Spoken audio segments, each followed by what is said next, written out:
गाना चाहे हिंदी हो चाहे भोजपुरी हो चाहे हरियाणवी हो चाहे जौन हो, लेकिन अगर बढ़िया चीज रहे तो ओके कह देवे के चाहे। बढ़िया पे क्यों जल्दी ध्यान देत नहीं,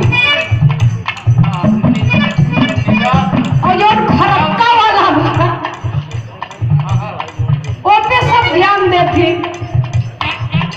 वैसे ही हमारे गाय तो नहीं, लेकिन हमारे सूरदास जी कहते हैं कि गाय दिया जे मन खराब नहीं हुए। बड़ा खोज कैलन तब खराब नहीं निकले। हाँ, बड़ा खोज किए तब नहीं खराब, कम से कम जनान तो नहीं कहीं एक गाय दे मन खराब नहीं है। तो अक्सर कर मेहरारू के श्रृंगार के वर्णन मर्द लोग करत ही, लेकिन शायद है कि ऐसा कोनो गाना पहला नहीं करा कि औरत अपने आदमी की सुंदरता का वर्णन किए। और हमसे तो तनिक कमाई बना था, लेकिन फिर भी अगर इन पर इच्छा बा तो हम गाय देने का कहता।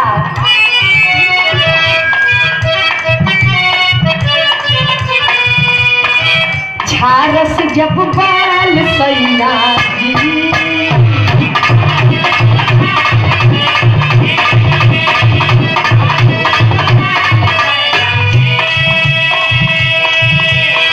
लागस कमाल सैया जी,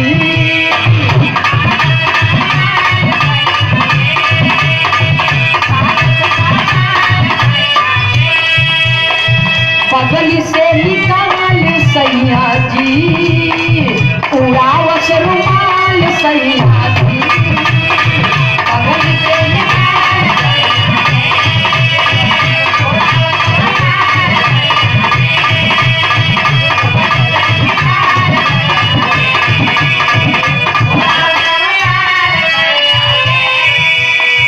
झारस जब बाल सैया जी, लागस का माल सैया जी, बगल से निकाल सैया जी, उड़ावस रुमाल सैया जी,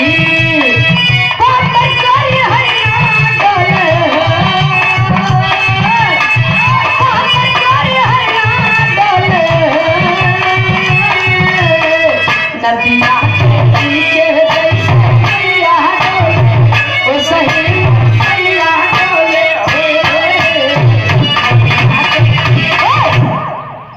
इन नौकी है, लेकिन पुरनकी जो हमार दादा बाबा लोग गाय की गहन ऐसे मजबूत ही रही, ऐसे कमजोर नहीं रही।